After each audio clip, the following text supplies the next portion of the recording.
realize that whatever you do, you have to do for the people or your consumers or your audiences. And yeah, it also made me realize one very main thing, that don't forget to pray. You have to pray and you have to get back to work. Sir. There's no coming back from death, and you have to continue, make the most of what you have. So I was kind of a youngish orphan, dreams.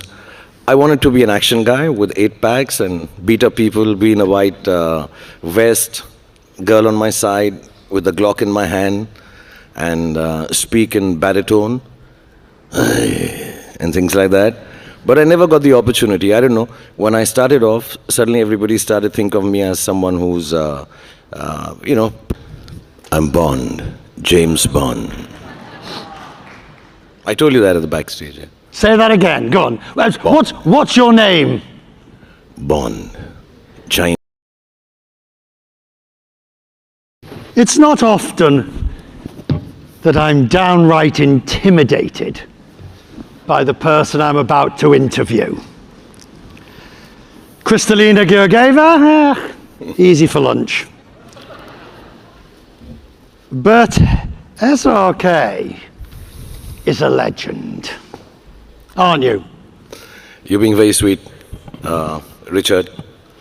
Like I told you, I'm not a legend. I'm Bond, James Bond. I told you that at the backstage. Yeah? Say that again. Go on. What's your name? Bond. China. There's no coming back from death, and you have to continue, make the most of what you have. So I was kind of a youngish orphan. Would you like to play Bond? I'd really wanted to, but I think I'm too short. What about Bond Baddie? Baddie, yes, of course. I'm brown enough. If we look at your career, how many years? Now, I think actively, including television, 33 years now. I've been actively working as an actor.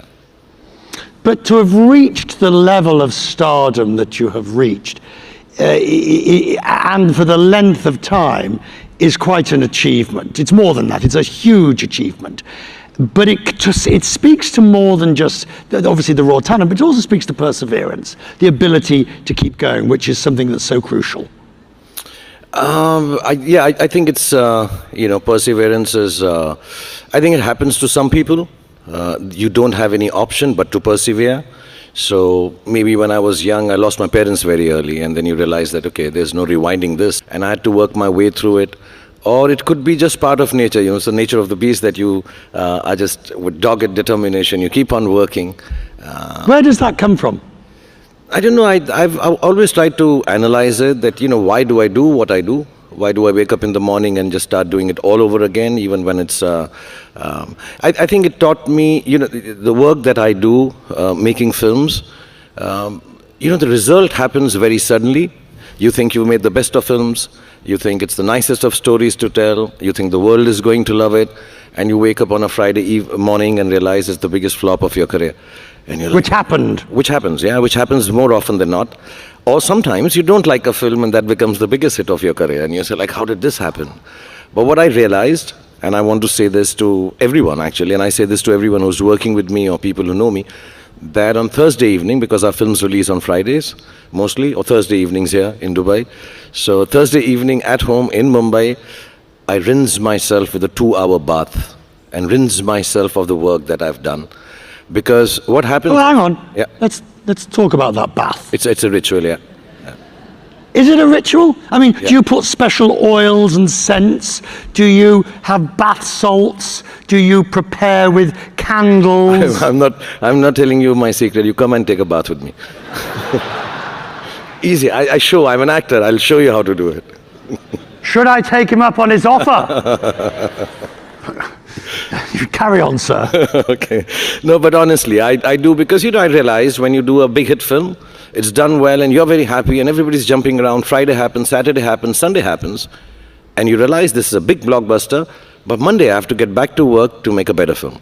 You made a flop film, Friday you're sad, Saturday you're crying, Sunday you're moping and you're not waking up from bed. Monday you have to get back to work and start making a better film. So Mondays are for trying to make better films always. So you have to persevere. Okay, but let me be crude. You don't need the money. No, I need the money. Oh, you do? The bath oils are very expensive. Fine. If you had to define the quintessential SRK film, what would it be? I've said this before. I was telling you behind. I don't know when it happened, Richard, to be honest.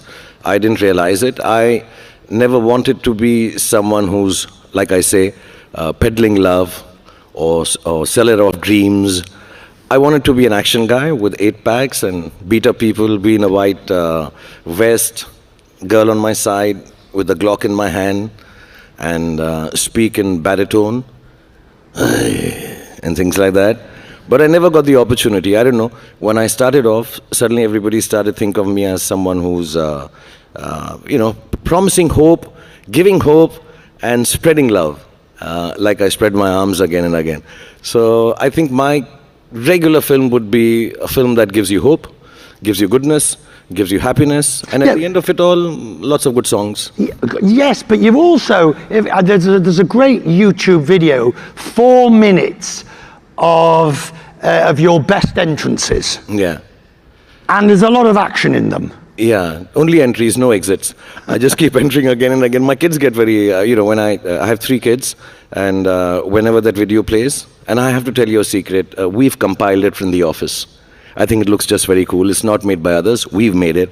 So whenever a show like this happens, and if you allow me to show a video here, we'll show you me just entering some places and very dramatically and romantically. But my kids make a lot of fun of it.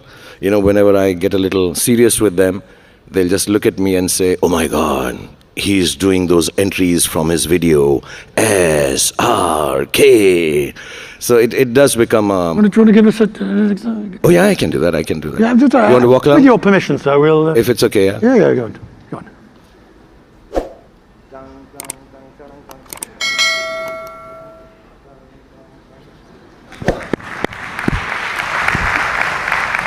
Is there something you would not do?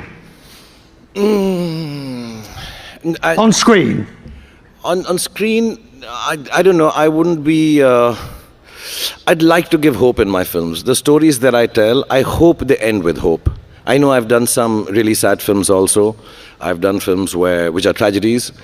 But somewhere down the line, I just hope that I can give hope in films. So I don't like to give hopeless cinema or hopeless stories, because I think in life and in businesses and in jobs and world, there's enough sadness.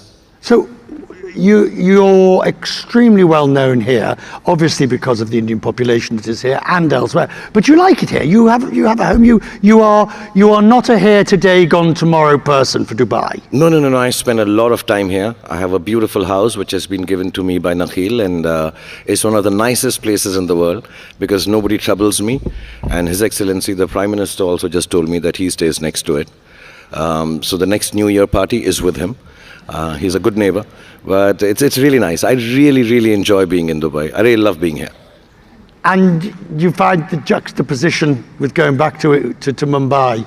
No, this is very easy. It's just 2.5 hours away. Right. So I keep dropping in. We come with the kids, and there's so much to do here. I'm sounding like the tourist ambassador of Dubai suddenly, right?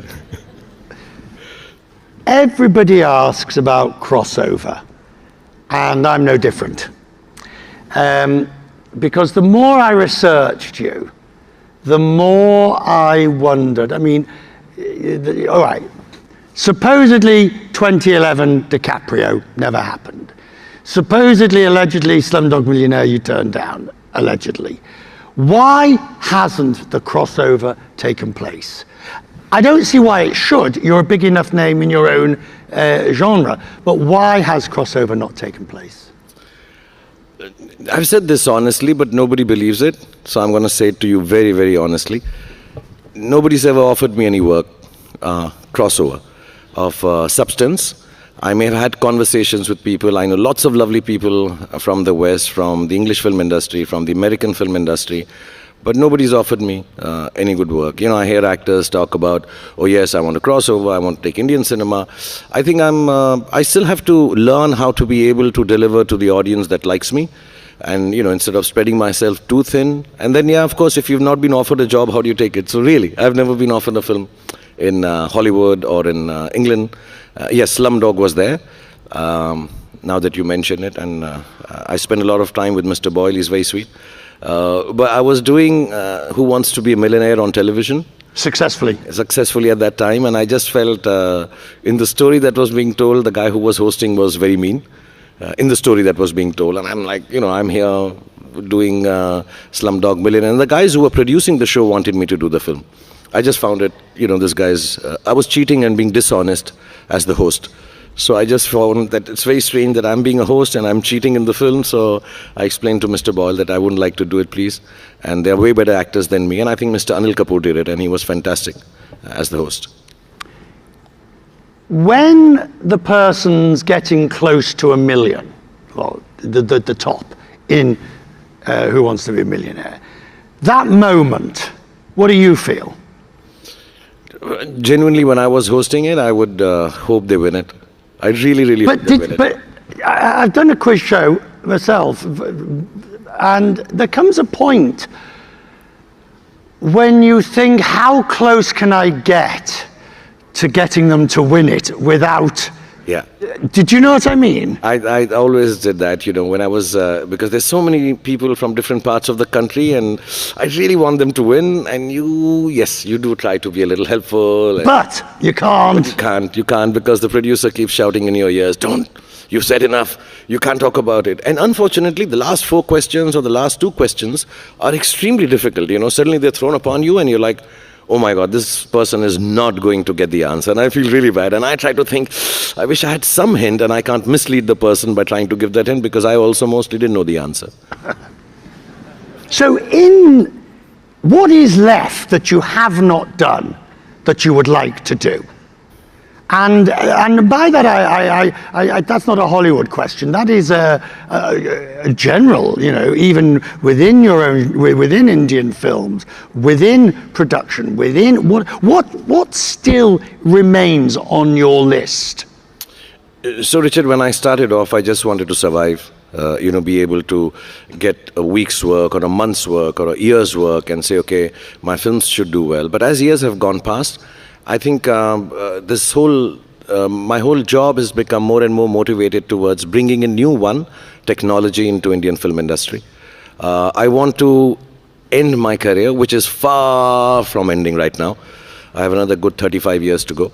I really, really want to make that film which is loved by the whole world, and then nobody on a big stage like this asks me, why haven't you crossed over? That film should cross me over. That's my dream. I'd want you to learn Hindi and Urdu and Arabic to be able to understand that film. Did you go on a massive retreat of personal introspection between 2018 and 2023? You just had 2 or 3 films that were not as successful. Suddenly he disappears, and everybody thinks, oh, he's licking his wounds, he's feeling sorry for himself, whatever. And then he comes back in 23 with 3 blockbusters. What was going on in that interim period? So you're very kind. Yes, I had massive flops, and they did very, very badly. And I was doing all of that. I was licking my wounds. I was not in... you know what I did? Yeah. For 4 years? Go on. I've never said this to anyone, though I've mentioned it, but today, here, I'll tell everyone. I learned how to make the best pizza in the world. That's what I did. Honest to God. I stopped listening to stories. I stopped wanting to tell stories. I found myself and made myself a small kitchen, and I started learning how to make pizzas. And I learned what you asked me right to begin with, perseverance. Because to get the perfect pizza, it takes millions of square pizzas before you're able to make it completely round. So I learned perseverance, and I'll make the best pizza in the world. Can you? No. I'm working on it. Next 4 years when you don't see me. But was it a difficult moment when your wife and your family and everybody said, will you stop making pizza? Go back to work. Was it difficult to know now is the time to go back? Yeah, actually, there was always a toss-up. I was very glad my family didn't tell me, listen, your pizzas are better than your films, stop making films. so I was glad they turned around and said, no, as good as your pizza is, I think your films are better. They were very encouraging, especially my children, my team, some of them are sitting here, and they said, okay, what you're going to do is tell stories. And I had become indulgent. I'd started becoming too innovative. I was looking for perfection, and I started failing. I needed to look for excellent, I needed to be unique, but I needed to look at the audience, what they want, and I'd stopped hearing the crowds. I used to go where there are thousands and lakhs of people waving at me, but I wouldn't hear or feel what they wanted to see of me. I was going there and waving, and I'm saying, whatever I make, I'll be innovative. So I did a film about a vertically challenged guy. I did a film about a manic, psychopathic fan, and I'm like, no, people just like to see me giving hope and happiness and love, so let's get back to that. And as a result, the movies that you came back to make, and there were 3 of them last year, were huge successes. Therefore, that introspection clearly worked. That clearly did the trick. Yes, mashallah, I think it just helped me realize that whatever you do, you have to do for the people or your consumers or your audiences. And yeah, it also made me realize one very main thing, that don't forget to pray. You have to pray and you have to get back to work. Sir, I'm going to leave you with one. I'm sorry, I've forgotten. What was your name again? Your name is? Bond. James Bond. He's available for the offers. Thank you, sir. Thank you so much, everyone.